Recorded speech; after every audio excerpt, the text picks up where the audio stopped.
ካብቲ ንጉስ ዳዊት ጀሚሩ እስካብቲ ጉልበተኛ ሳምሶንን እስካብቲ ጥበበኛ ሰለሞንን ኣብ ታሪክ መዝገብ ብዙሓት ብናይ ዝሙት ሓጢያት ዝወደቁ ቅዱሳን ታሪክ ንርኢ ኢና። እቲ ጥበበኛ ሰለሞን 700 ኣንሽትን 3000 ቁሙጣትን ከም ዝነበርኦን ልቡ ከም ዘዘንበለለንን ተጻሒፉ ንርኢ። ኣቦኡ ንጉስ ዳዊት እውን እንተኾነ ቤርሳቤ ብእትበሃል ሰበይቲ ተማሪኹ ሰብኣያ ንክሞት ምግባሩን እቲ ጠንካራ ሳምሶን ብናይ ደሊላ ሰውነት ተዓሽዩ እግዚአብሔር ዝሃቦ ጸጋ ከም ዝሰኣነውን ዝሰሓት ኣይኮነን። ኣብ ናይ ሎሙዓንቲ ታሪኽና እዚ ሓያል ዝኾነ ናይ ዝሙት መንፈስ ብዓወተ ጥፊኣ ካብ ሽርሙጥና ናብ ምንኩስና ብክብሪ ሓፍ ዝበለትን ወዲቕኻ ምልዓል ረሲሕኻ ምሕፃብን ከም ዝከኣል ብሰፊሑ ክንርዳእ እትገብረናን ግብፃዊት ቅድስቲ ማርያም ህይወት ታሪክ ክንርኢና።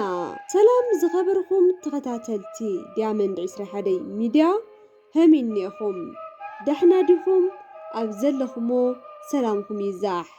ሎሙዓንቲ ድማ ሓንቲ ሕፅር ልበለት መምሃሪት ታሪክ ሒዝናልኩም መፂና ኣለና። ሓደሽቲ ዝኾንኩም ሰብስክራይብ፣ ነባራት ዝኾንኩም ድማ ቪድዮና ላይክ ብምግባር ጀምርዎ። ውልደታ ኣብ ሃገረ እስክንድርያ ዝኾነት ግብፃዊት ማርያም ስድራኣ ተኸተልቲ ክርስትና ነበሩ። እሳውን ኣብቲ ሽዑ ሰዓት ብናይ ስድራኣ መንገዲ እትምራሕ ነበረት። ኮይኑ ግና ጓል 12 ዓመት ዕሸል ምስ ኮነት መልክዓ ዝጸበቐት ብምንባራ ሰይጣን ጨውዩ ናይ ብዙሓት ሰባት ህይወት ዘጥምደላ መጻወዲኡ ንክትኾን ሓረያ። ብሰንኪ ዝሙት ብዘይክፍሊት ነብሳ ሸይጣን ክትሓድረውን ገይርዋ እዩ። እዛ ቅድስት እዚኣ ካብ 12 ዓመታ ጀሚራ ንተኸታተልቲ 17 ዓመታት ብናይ ዝሙት መንፈስ ተኣሲራ ካብ ዕለት ናብ ዕለት እቲ ርኩስ መንፈስ እናተቆጻጸራን እናበርትዓን ይኸድ ነይሩ። ካብ ናይ ዝሙት ድሌታ ብርትዐ ዝተልዓለ ድማ ናይ ቀረባ ኣዝማዳን ዓበይቲ ኣቦታትን እንተይቀረየ ዘስሕት ሓያል መንፈስ ኣብ ውሽጣ ነይሩ። ካብ ዕለታት ሓደ መዓልቲ ድማ ናይ እስክንድርያ ሰባት በዓል መስቀል ንምኽባር ናብ ኢየሩሳሌም ንምጓዓዝን ናብ ጀልባ እናተዳፍኡ እንትሳፈሩ ትርኢ። ሽዑ ማርያም ግብፃዊት እውን ናብኡ ኸይዳ ገንዘብ ንምእካብ ትሓስብ። ኮይኑ ግና ኣብ ኢዳ ናብቲ ጀልባ ዘሳፍር ገንዘብ ብዘይመሓዛ ብታንኳ ናብ ዝጓዓዙ ክልተ ሰብኡት ኸይዳ ምስኦም ንከሳፍርዋ ተሓቶም። እቶም ኣወዳት ገንዘብ ከም ዘይብላ ሪኦም ዝደለይዎ እንተደኣ ገይራትሎም ናብ ኢየሩሳሌም ሓቢራቶም ንክትኸድ ከም ዝፈቕዱውን ይነግርዋ። እሳውን ብግድኣ ናብ ኢየሩሳሌም እስካብ ዝበጽሑ ብሓሳቦም ተስማዕሚዓ በብመዓልቲ ሰብነታ ፈቐደትሎም። ኢየሩሳሌም እስካብ ዝበጽሑውን እቲ ክፉእ መንፈስ ኣይለቐቓን ነይሩ። ኣብ ኢየሩሳሌም ምስ በጽሐት ግና ናይ ህይወታ ኣንፈት ዝቕይር ሓደ ነገር ተፈጠረ። ብዙሓት ነፀላ ዝተኸደኑ ሰባት ናብ ሓደ ቤተ ክርስቲያን ክወፁን ክኣትውን ትርኢ። ካብቶም ዝተሓላለፉ ድማ ንውሕዳት ታይ ከም ዝተፈጠረት ሓትት። ናይ ጎይታና መድሓኒትና ኢየሱስ ክርስቶስ መቓብር ኣብዚ ዘሎ። ብዚ ምኽንያት ድማ ብዙሓት ሰባት በብመዓልቲ እናመፁ ይሳለምዎ እዮም ዝብል መልሲ ረኸበት። ኣብዚ ሰዓት ግብፃዊት ማርያም ናብ ውሽጢ ኣትያ ናይ ጎይታ መቓብር ክትርኢ ዋላ እኳ እንተደለየት ግን ኣይከኣለትን። ዝኽልኽላ ዘሎ መለኮታዊ ሓይሊ ምዃኑ ከይፈለጠት ድማ ምስ ብዙሓት ሰባት ተሓዊሳ ንክትኣቱ ብዙሕ ግዜ ደኸመት።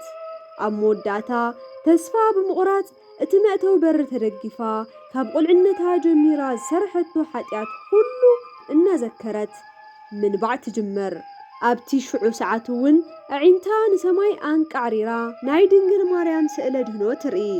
ኣብ ቅድሚኣ እውን ንፍጥረታት ኩሎም እትሕግዝዮምን ንኣምላኽ ዝወለድኺ እምበይቲ ማርያም ስለምንታይ ንበይነይ ሓዲግኽኒ?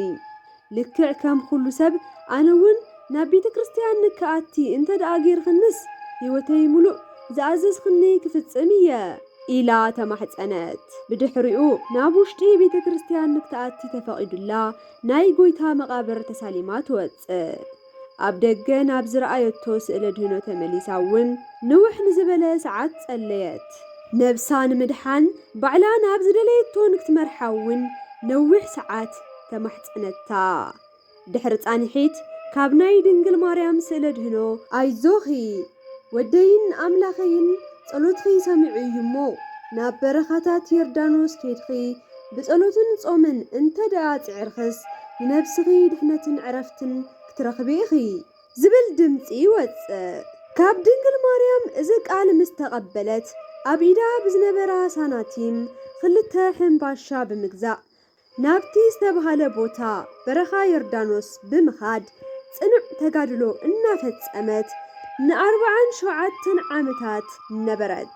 ሰይጣን ኣቐዲማ ብዝነበረትሉ ሓጢኣት ማለት እውን ብናይ ዝሙት ጦር ንምቕታል እንትፍትን እሳ ግና ብጾምን ብጸሎትን ጸኒዓ እቲ ዝገዝአቶ ሕምባሻ እስካብ ዝውዳእ ኣብ 2 መዓልቲ ሓደ ግዜ እናተመገበት ብድሕሪኡ ድማ ናይ በረኻ ሰዓሪ እናተመገበት ካብ ዝሙት ንምርሓቕ ንስግኣ ቐፅዐት። ብኸምኡ ን47 ዓመታት ዝኣክል ድሕሪ ምጽንዓ ካብ ዕለታት ሓደ መዓልቲ ኣባ ዞሲማስ ዝተባሃለ ሓደ መነኩሴ ከም ልማድ መነኮሳት ጾም 40 ንክጾም ናብቲ በረኻ እሱ ይወርድ። ኣባ ዞሲማስ ብዛዕባ ባዕሉ እንተዘንቱ ገና ናይ ኣድዩ ጡብ ምስ ሓደገ ናብ ገዳም ከም ዝተወሰደን 53 ዓመታት ብብሕትውና ከም ዝነበረን ኣብ ናይ ገዳም ጻንሒቱ ቅዱሳት መጻሕፍቲ ምንባብ ዘብዝሕን ብጾምን ጸሎትን ብርቱዕ ብምንባሩ ምኽንያት ካብ ርሑቕ ይኹን ካብ ቀረባ ገዳማት ዝመጹ ኣቦታት በረከት ዝሓትዎን ፍሉይ መናኒ ነበረ። ካብ ቅዱስንኡ ዝተልዓለ ድማ ጸልዩን ሰጊዱን እንትውድእ ሰማያዊ ብርሃን ኣብ ልዕሊኡ ይበርሀሉን ናይ እግዚአብሔር መልአክ ይግለጸሉን ነበረ። ቅዱስ ዞሲማስ ብኸምዚ እናነበረ ዋላኳ እንተጸንሐ ክፉእ ሓሳባት እናመጹ ግና የጸግሙሉ ነበሩ። ካብ ህፃንነተይ ንፈጣሪ ኣገልጊለን ካብ ካልኦት ዝሓሽኹን እየ። እግዚአብሔር ሚስጥሩን ዝገለጸለይ ንዓይ ከምህረኒ ዝኽእልስ መን እዩ? ልዕለይ ንፈጣሪ ዝግዛእኸ ካበይ ዝመጸ እዩ? ዝብሉ ሓሳባት እናተደጋገሙ የጸግሙሉ ነበሩ። ካብ ዕለታት ሓደ መዓልቲ ናይ እግዚአብሔር መልአክ ተገሊጹ ከምዚ ይብል፣ ኦ ዞሲማስ ብርግጽ ልክዕ እዩ።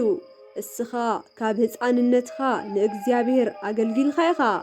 ሳልሳይ ብርኪ ናይ ቅድስና እውን ሒዝኻ ኢኻ።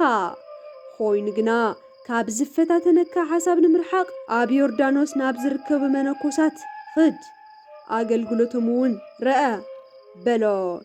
ቅዱስ ዞሲማስ እውን ንእግዚአብሔር ይቕሬታ ሓቲቱ ናብ ዮርዳኖስ ወረደ። ናይቲ ገዳም ኣቦታት ንዞሲማስ ኣብ ዝረኣዩ ጊዜ ተሓጎሱ፣ ምግብን መዕረፍን እውን ቀርብሉ። ኣብ ዝቕጽል እቶም ኣቦታት ኣባ ዞሲማስ እውን ሓዊሱ ንጸሎት ናብ መቕደስ ኣተዉ። እቶም ኣቦታት ትኹረቶም ናብ ፈጣሪ ሰብሲቦም ካብ ልቢ ዝመንጨየ ጸሎት እንትጸልዩ ይሓድሩ። ኣባ ዞሲማስ እዝሪኦም ብዙሕ ተማሂሮምን ናብ ናይ ባዕሎም ገዳም ክኸዱ ይለዓሉ።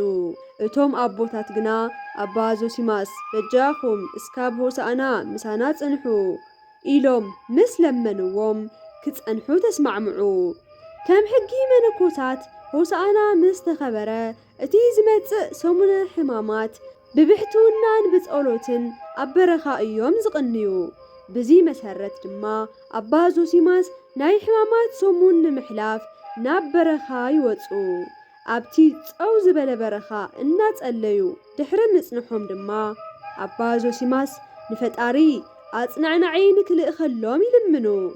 ሽዑ ኣብቲ በረኻታት እንትዛወሩ ድማ እዛ ቅድስቲ ማርያም ግብፃዊት ብርሑቕ ይርእዋ። ኣባ ዞሲማስ መን ምዃና ንምፍላጥ እናጎየዩ ይኽተልዋ። እሳውን በኣንጻሩ ንከይትርአ ተምልጥ። ቅድስቲ ማርያም ግብፃዊት ኣብቲ በረኻ ንብዙሕ ዓመታት ከም ምጽንሓ ዝተልዓለ ክዳን ዝባና ኣብ ልዕሊኣ ተቐናጢቡን ተወዲኡን እዩ።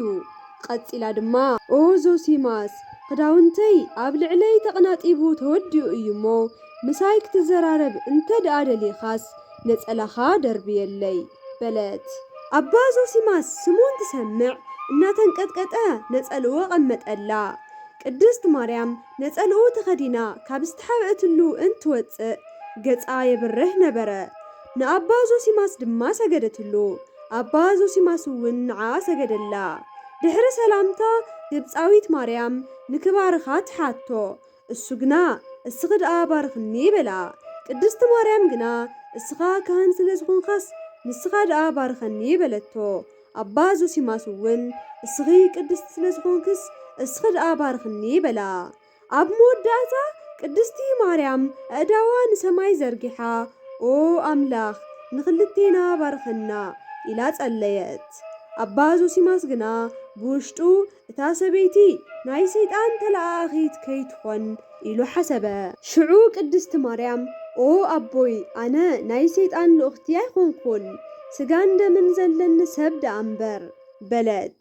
ኣባ ዞሲማስ ናይ ውሽጦም ሓሳብ ምፍላጣ ተደነቑ። ሰይጣን ብኣፍ ዘይወፀ ከም ዘይፈልጥ ዘኪሮም ድማ ቅድስቲ ማርያም ሰብ ምዃና ኣመኑ። ቀፂሎም ታሪክ ህይወታ ንክትነግሮም ሓተትዋ። ማርያም ግብፃዊት ግና ኦ ኣቦይ ናተይ ታሪክ እዝኒ የርስሕ እዩሞ ይቕረ ደኣ በለት። ኣባ ዞሲማስ ግን ካብ ካህን ዝሕባእስ እንታይ እዩ ብምባል ንክትነግሮም ይምሕፀንዋ። ብድሕሪኡ ህይወት ታሪኻ ዘርዚራ ትናገር። ክጠምያ እንተሎ ዝረኸበቶ ሳዕሪ ከም እትሓይኽ እውን ተውግዖም። ኣባ ዞሲማስ ኣብዚ በረኻ እንትትነብርስ ምንም ዓይነት ፈተና ዶ ኣየጋጠመክን ብምባል ይሓትት። እሳ እውን ኦ ኣቦይ እቲ ሓደ ዝፍተነሉ ዝነበርኩስ ጥሜት እዩ። እንትጠሜኒ ከም ዝሞተ ሰብ እየ ዝኾን ነይረ። እቲ ካልኣይ ፈተና እውን ናይ ቀደም ህይወተይ ናብ ሓሳበይ እናመፀ ናብ ናይ ቀደም መንነተይ ንክምለስ ይደፋፍአኒ ነይሩ። ሽዑ ንቅድስት ድንግል ማርያም ዝኣተኽዎ ቃል ዘኪረ ይበኪ። ን20 ዓመታት ዝኣክል ብኸምዚ ተፈቲነ። ብድሕሪኡ ግና ድንግል ማርያም ኢደይ ሒዛ እናመርሐትንስ ኣይተፈተንኹን በለት። ቀፂላ እዚ ዝነገርኩኻ ንማንም ሰብ ከይትዛረብ ኣብ ዝቕፅል ዓመት ክትመፅእ ከለኻ ቅዱስ ቁርባን ክትቐብለኒ ኢኻ ብምባል ተሰናበተቶ። ኣባ ዞሲማስ ብድሕርዚ ንኣምላኹ ኣመስጊኑ ናብ ገዳሙ ተመለሰ። ድሕሪ 1 ዓመት እውን ቅድስቲ ማርያም ከም ዝበለቶ ቅዱስ ቁርባን ንክቐብላ ናብቲ በረኻ ይኸድ። ቅድስቲ ማርያም ግብፃዊት ድሕሪ ምቑራባ ኦ ጎይታይ ከም ቃልኻስ ንባርያኻ ኣሰናብታ ኢላ ጸለየት። ንኣባ ዞሲማስ ግና ኣብ ዝቕፅል ዓመት ንራኸብ ኢና ሽዑ ግና ክቆርብ ኣይኮንኩን በለቶ። ኣባ ዞሲማስ እውን ናብ ገዳሙ ተመለሰ። ኣብ ዝቕፅል ዓመት ኣባ ዞሲማስ ንቅድስቲ ማርያም ግብፃዊት ንምርኣይ ናብቲ በረኻ ይጓዓዝ ኮይኑ ግና ኣብቲ ቦታ ምስ በጽሐ ዝረኣዮ ክኣምን ይኸኣለን። ቅድስቲ ማርያም ግብፃዊት ቅዱስ ቁርባን ኣብ ዝተቐበለትሉ እዋን ዓሪፋ ነበረት። ሽዑ ኣባ ዞሲማስ ብኸመይ ከም ዝፍሕር እንሓሰበ እናሃለወ ሓደ ኣንበሳ በጽፋሩ ይፍሕረሉ። ኣባ ዞሲማስ እውን እናበኸየን ንፈጣሪኡ እናመስገነን ይቐብራ። እታ ግብፃዊት ቅድስቲ ማርያም እውን ኣብ 85 ዓመታ 6 ሚያዝያ ተዓርፍ። ዝኸበርኩም ተኸታተልቲ ናሎማዓንቲ ታሪክና እዚ ዝረኣኹሞ ይመስል ነይሩ። ከም ዝፈተኹሞን ቁም ነገር ከም ዝሓዝኩምሉን ተስፋ ይገብር። ኣብ ቀጻሊ ብኻሊእ መምሃሪ ታሪክ እስካብ ንራኸብ ሰላም።